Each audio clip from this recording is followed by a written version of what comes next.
우리는 사랑스런 대한민국의 국민입니다. 대한민국 국민인 우리는 반드시 대한민국과 한국 교회의 역사를 기억해야 합니다. 그리스도인 된 우리는 나라와 교회와의 관계를 바로 정립된 상황 속에서 이해하고 있는 것일까요? 제가 드리는 질문에 우리의 대답은 과연 무엇일까요? 나라가 없이 교회가 존재할 수 있습니까? 교회가 없이 나라의 번영을 가져올 수 있습니까? 우리의 대답은 무엇입니까? 나라가 없이는 교회가 존재할 수 없습니다. 교회가 없이는 나라의 번영을 가져올 수 없습니다. 그렇다면 대한민국과 한국교회는 어떤 역사적 관계가 있는 것일까요? 조선으로 불리던 한반도에 복음이 전해지기 전에는 이 땅을 지칭하던 여러 개의 대명사가 있었습니다. 지독스런 가난과 질병과 우상숭배와 미신과 조선의 신분사회가 이 땅을 지칭하는 대명사였습니다. 우리가 복음을 받았기 때문에 이 땅에 새로운 역사가 세워진 줄 여러분 믿으시기 바랍니다. 조선 땅은 이처럼 정말 어쩌면 미개한 나라처럼, 어쩌면 도무지 희망이 보이지 않는 나라처럼 여겨졌지만, 이 땅의 새로운 역사는 복음을 받은 한국교회 성도들의 주일 예배로부터 시작이 되었습니다. 무엇보다 교회에서 운영하는 주일학교는 온 나라에 충격을 던져주었습니다. 아니, 어린아이들이 교회에 주일학교 가면 변화되거든요. 그래서 국민들은 인정하기 시작했습니다. 이 나라의 국가와 미래의 희망이 다름 아닌 교회다. 오늘 여러분은 교회에 오셨습니다. 우리가 하나님께 예배드림으로 인해서 이 나라의 희망이요 미래인 자존감이 높아지기를 주님의 이름으로 축복합니다. 오늘 우리는요, 마치 이와 같이 높은 자존감을 가지고 나라와 민족을 지켜주시고 그리고 다시 주권을 찾게 하신 하나님 앞에 예배드리면서 과연 오늘 이 시간 우리가 하나님을 향해 하나님께 드릴 만한 믿음은 과연 어떤 것인가를 생각해 보아야 합니다.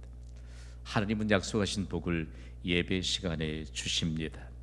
강력하게 이 복음을 듣고 성도들이 예배하기 시작할 때 죄로 인하여 어두워졌던 죄악의 계절들이, 어둠의 계절들이 물러가기 시작했습니다. 그리고 밝고 푸른 그리스도의 계절이 이 한반도에 임하기 시작했습니다. 이 사실을요, 해외에서 파송받아 우리나라에서 복음을 전하던 선교사들이 급하게 새로운 역사가 시작된 한반도의 믿음의 역사들을 전송하기 시작했습니다. 그 일들이 전송하면서 이 땅에 일어났던 대부흥운동 여러분 기억하시지요?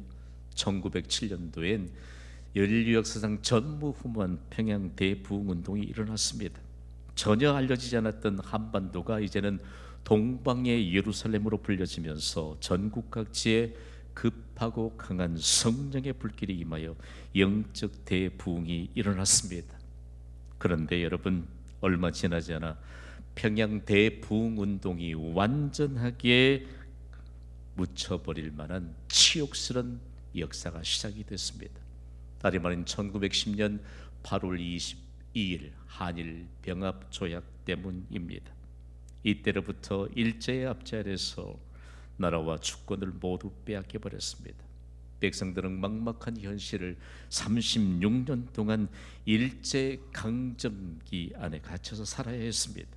무력으로 국권과 강토를 빼앗은 일본은 이때로부터 우리의 고유 문화를 짓밟기 시작했고 민족 정신 말살 정책을 썼습니다.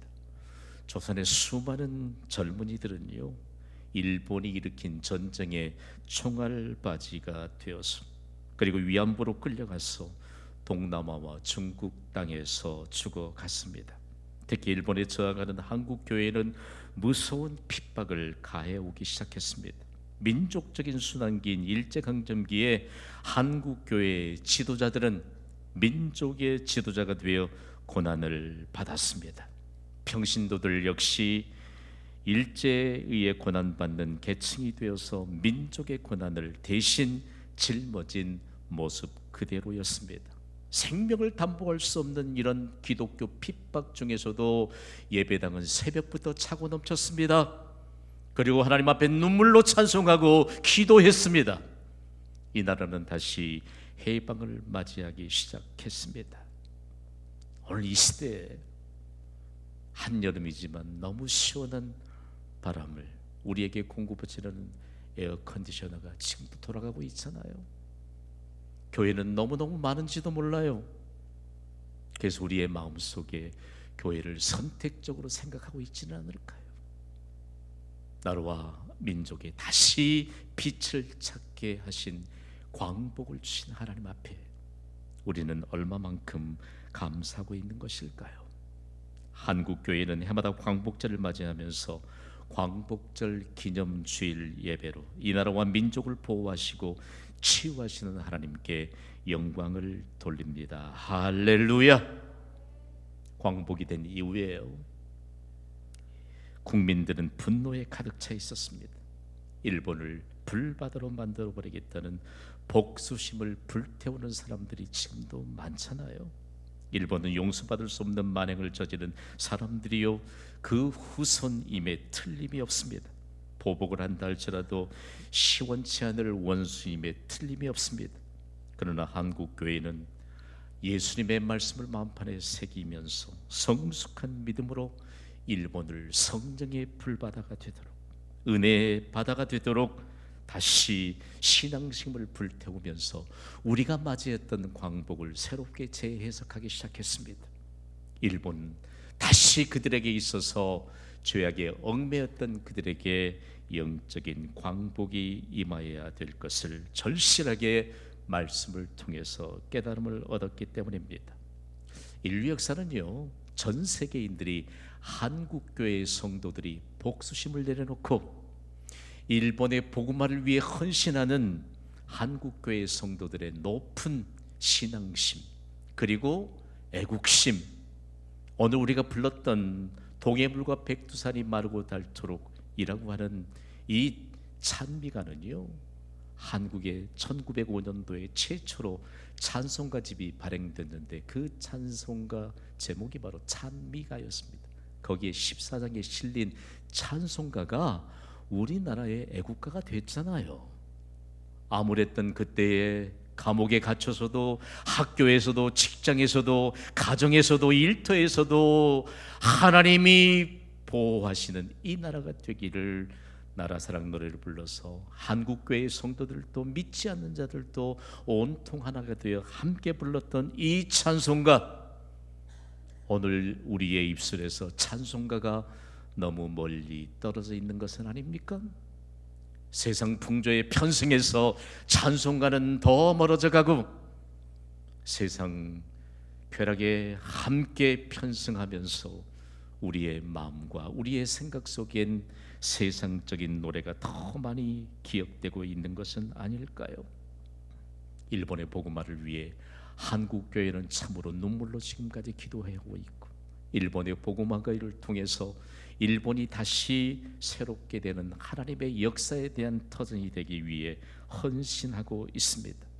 우리가 섬기는 경신교회도 일본의 선교사를 파송하고 지원하며 기도하기를 쉬지 않고 있습니다.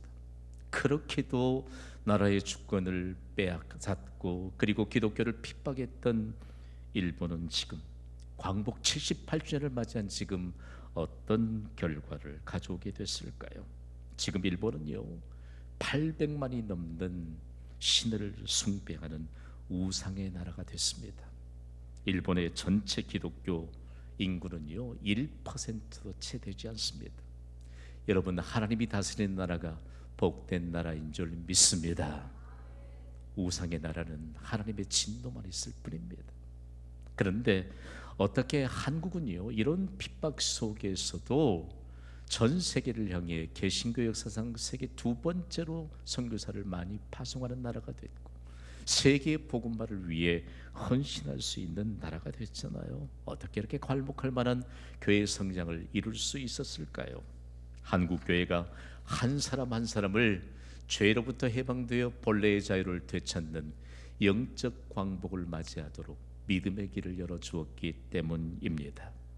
광복절 78주를 맞이하면서 우리가 받아야 될 메시지는 영적 광복을 맞이해야 합니다. 우리가 아닌 다른 모든 이들도 영적 광복을 맞이해야 합니다. 영적 광복은 무엇일까요? 죄로 해방되어 원래의 자유를 되찾는 것을 말합니다. 영적 광복은 구원의 즐거움을 회복하는 것을 말합니다. 오늘 말씀 받으면서요, 우리의 마음이 열려지기를 주님의 이름으로 선포합니다. 우리는 죄의 종노릇 하던 자들 아닙니까? 그런데 죄로부터 해방되었는데 우리에게는 과연 예배하는 즐거움이 있을까요? 구원의 즐거움이 우리에게 충만해져 있을까요? 오늘 예배하기 위해서 집을 나서는 순간 우리를 바라보는 우리의 이웃들은 정말로 그들의 마음속에 우리에게서 진정한 자유와 그리고 구원의 즐거움을 발견할 수 있었을까요? 우리가 받은 영적 광복은 과연 무엇으로 우리의 삶에서 증명되어야 할까요? 그렇다면 온 세상이 함께 받아야 될 영적 광복을 위해 도대체 무엇이 필요한 것일까요? 하나님이신 예수님이 사람의 몸을 입고 이 땅에 오셔서 중대한 발표를 하셨습니다. 중대한 발표를 하셨던 그 장소가 대한민국이면 얼마나 좋겠어요? 전 세계인들이 다 오겠지요. 그런데 예수님이 중대한 발표를 하셨던 그 땅은요, 대한민국이 아닌 이스라엘입니다. 그리고 이스라엘 땅에서 하나님이신 예수님이 중대한 발표를 하셨던 그 현장을 토대로 성경은 역사적인 사실을 기록하고 있다는 사실을 증명해내고 있습니다. 예수님이 중대한 발표를 하시면서 영적인 광복을 맞이하기 위해서 무엇이 필요한가를 발표하셨던 그곳은 예수님이 거주하셨으므로 가장 신성한 수면이 된 갈릴리 호수 주변에 있는 산 비탈인 산상입니다. 마태복음 5장에서 7장에 이르기까지를 예수님의 산상수훈이라고 합니다.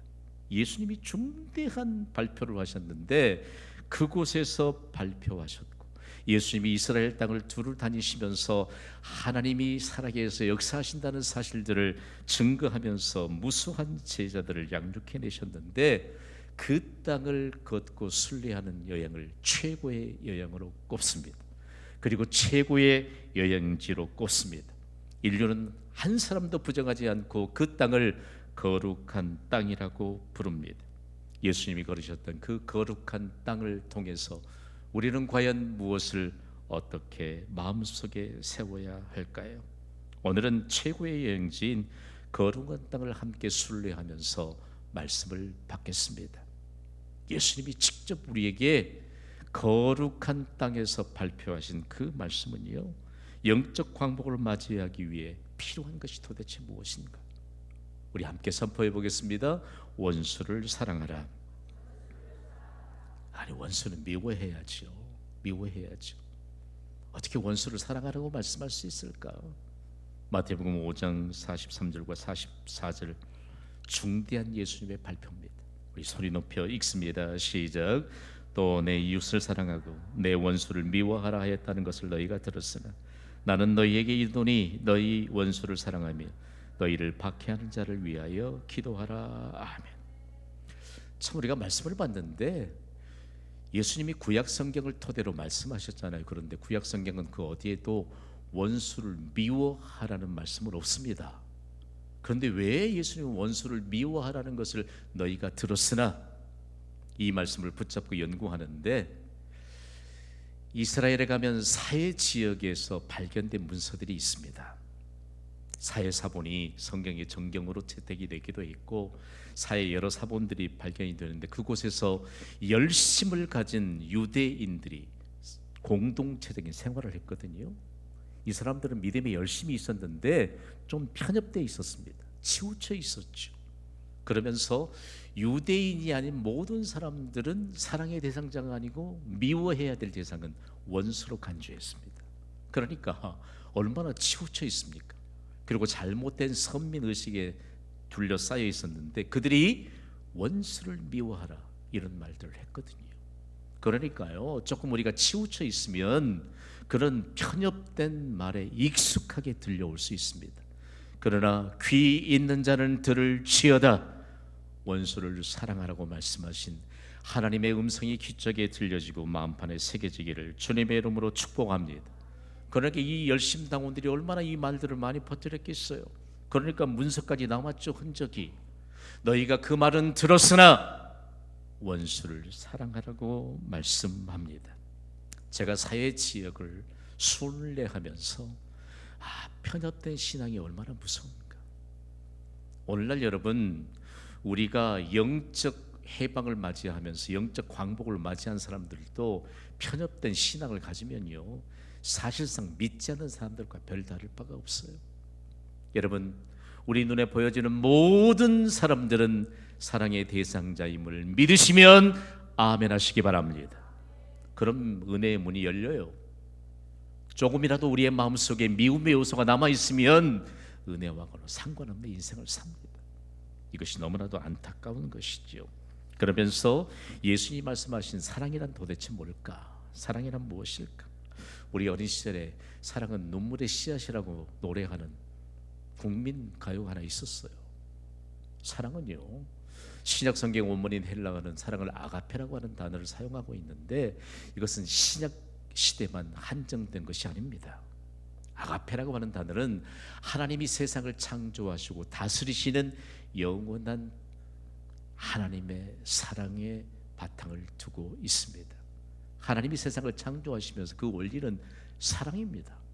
하나님이 하나님 닮은 존재로 우리를 지으셔서 세상에 보내시고 다스리는 것도 사랑입니다. 아가페입니다. 그러면서 이 단어가 매우 평범했습니다. 원수를 미워하라고 하는 사람들이 있는데 어떻게 아가페, 하나님의 창조 다스림의 원리인 아가페가 세상 무대에 빛을 발할 수 있겠습니까? 발하지 못하지요. 매우 평범한 단어로 묻혀 있는데 예수님이 십자가에서 희생제물이 되셔서 무조건적인 사랑을 증거하시면서 인류의 구원을 완성하시면서 아가페라고 하는 단어는 성경적인 단어가 됐고 인류 역사의 중심에 화려한 빛을 발하는 단어가 됐습니다. 무조건적인 사랑으로 증명됐기 때문입니다. 무조건적인 사랑. 오늘 우리에게 있어서 예수님으로 인해서 무조건 사랑으로 증명됐던 이 일들을 통해서 우리는 과연 어떤 생각을 품고 있을까요?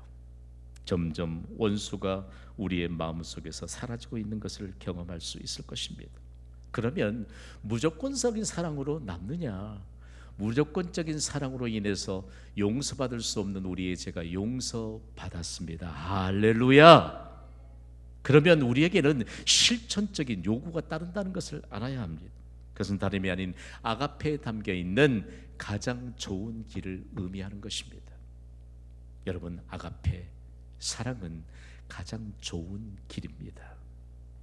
우리가요, 무조건적인 사랑인 아가페를 통해서 구원받았는데 구원받은 우리는 원수를 할지라도 가장 좋은 길을 함께 걷는 것으로 우리 그리스도인의 삶의 핵심을 삶으로 증명해야 합니다. 여러분, 누구든지 가장 좋은 길을 함께 걸음으로 아가페를 삶으로 실천하며 증명할 수 있게 되기를 주님의 이름으로 축복합니다.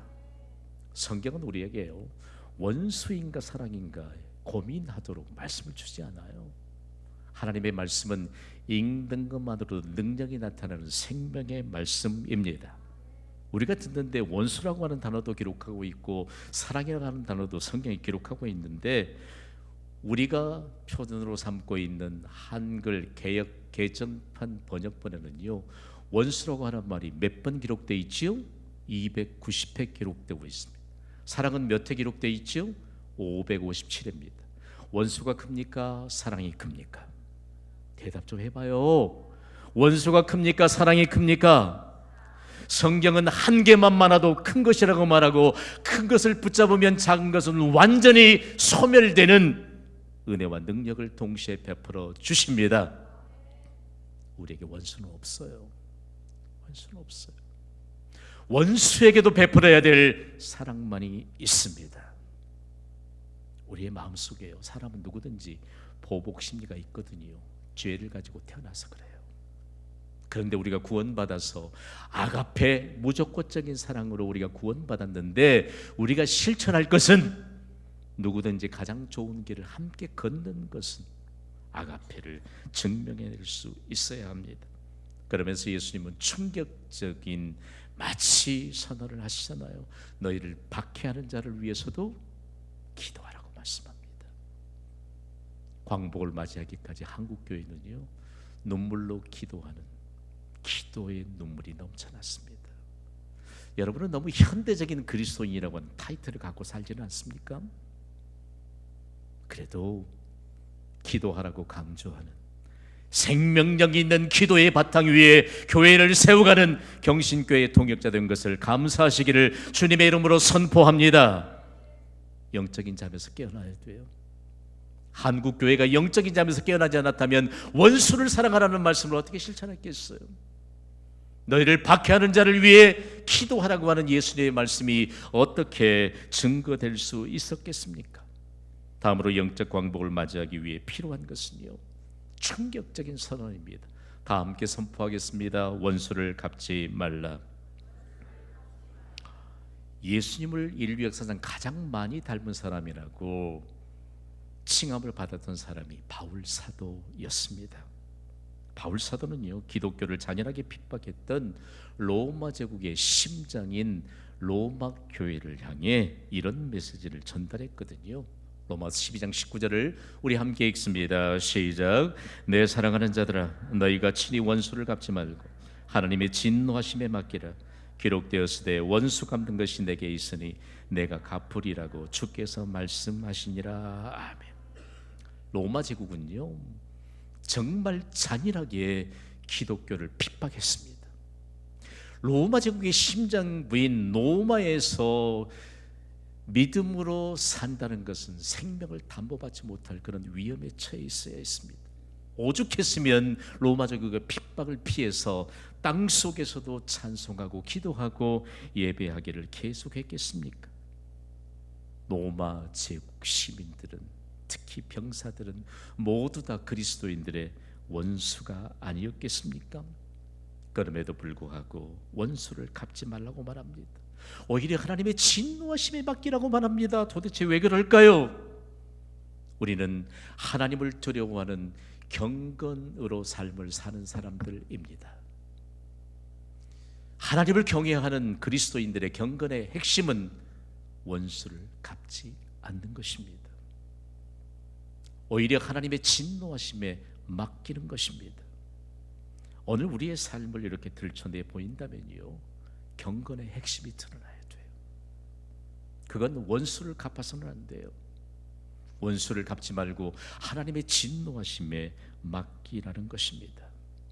오늘 우리는요, 우리의 손으로 많은 것을 시행하는 것을 당연한 것으로 여기고 사는지 몰라요. 이 말씀을 남겼던 바울 사도가 로마에서 순교했습니다. 그는 결단코 원수를 갚지 않았습니다. 저는 바울이 순교했던 로마 순교 기념 교회를 통해서 이 말씀을 깊이 해석할 수 있는 지혜와 능력을 얻었는데, 하나님을 경외하지 않는 것이 불경건 아닙니까? 하나님을 경외하지 않는 사람, 불경건으로 사는 사람들은 인간의 손으로 모든 것을 다 시행하고 맙니다. 그러니까 끔찍한 일이 세상에 벌어지게 되는 것이죠. 그런데 그리스도인들조차 불경한 건강한 사람들처럼 인간의 손, 자신의 손으로 무엇인가를 할 수 있다는 생각이 있다면 오늘 이 시간 모두 내려놓을 수 있게 되기를 주님의 이름으로 선포합니다. 우리는 세상 따라가서는 안 돼요.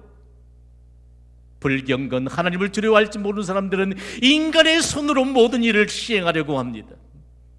그러나 하나님을 두려워하는 경건으로 사는 사람들은요, 모든 것을 하나님의 손에 맡깁니다. 이것이 복인 줄 믿습니다. 영적 광복을 맞이하셨습니까? 작은 것 하나라도 하나님의 진노하심의 손에 맡겨야 합니다.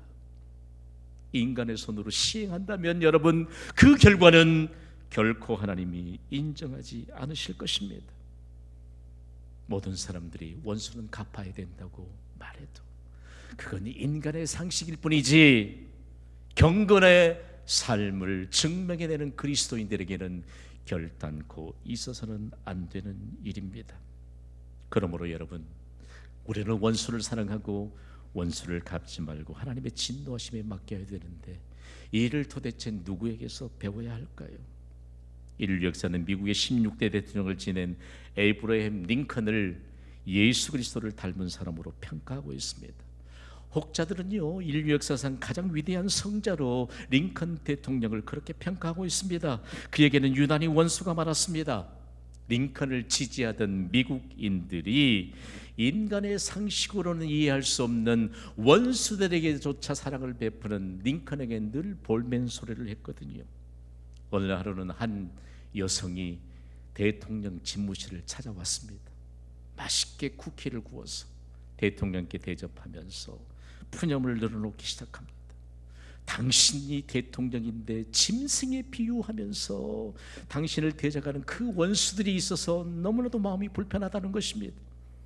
그러면서 이렇게 물었습니다. 대통령 각하, 수많은 원수를 어떻게 할 셈인가요? 잠시 후 링컨이 미소를 지으며 이렇게 대답했습니다. 원수는 반드시 없애야지요. 그랬더니 그 여성이 비로소 밝은 미소를 띠기 시작합니다. 그러나 곧바로 이어지는 링컨의 말에 고개를 숙이고 말았습니다. 원수에게는 사랑을 베풀어 모두 친구로 만들어야겠지요.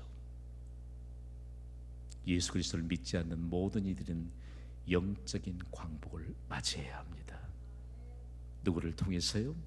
먼저 영적 광복을 맞이한 우리를 통해서요. 아직까지 내 마음속에 원수가 있는 것은 아닙니까?